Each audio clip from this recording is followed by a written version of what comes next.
kita ambil dari Galatia 3 nomor 13. Ini contoh ya. Kristus telah menebus kita dari kutuk hukum Taurat dengan jalan menjadi kutuk karena kita. Hukum Taurat itu diwahyukan oleh Tuhan kepada Bani Israel, bukan kepada non-Israel. Lalu kenapa kemudian non-Israel yang ditebus? Kan lucu, iya kan? Undang-undang dasar negara Republik Indonesia dengan berbagai unsur yang ada di dalamnya, item-item butir dan seterusnya, itu diperuntukkan untuk rakyat Indonesia.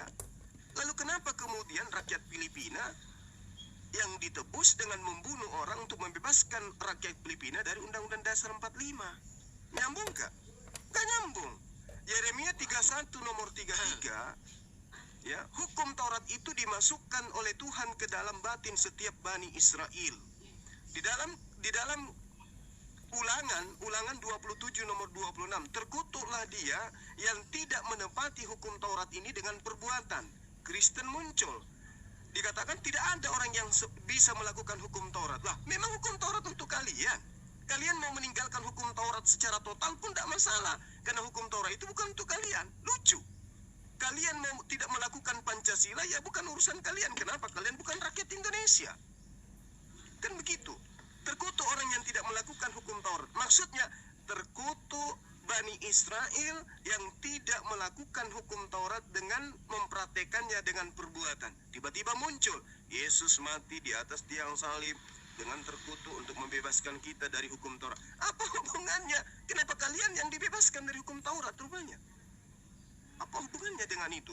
Nah, terkait dengan yang sahabat saya tanyakan tadi di Matius 5 nomor 18, nomor 19, nomor 20, itu sangat jelas bahwasanya orang yang kemudian mengajarkan sebuah pengajaran untuk meninggalkan hukum Tuhan itu menempati tempat yang paling terendah di kerajaan Tuhan. Kenapa?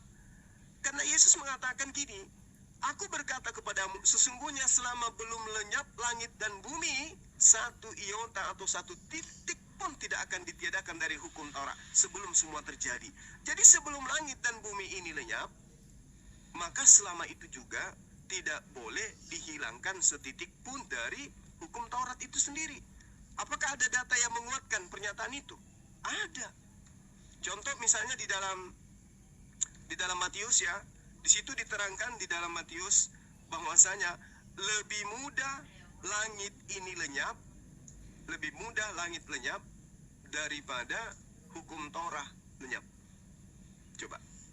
Lebih mudah langit ini lenyap, bumi ini lenyap daripada setitik dari hukum Taurat itu dihilangkan. Itu perkataan Yesus.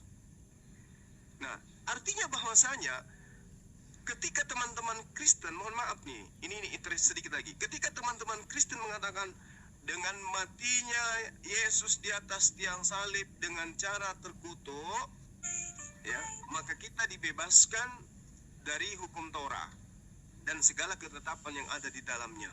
Artinya mereka menumbalkan Yesus. Lalu apakah itu betul? Ajaran Yesus memang seperti itu? Tidak. Teman-teman boleh lihat di dalam Matius 4, ya, Matius 8 nomor 4. Apa yang dikatakan di sana?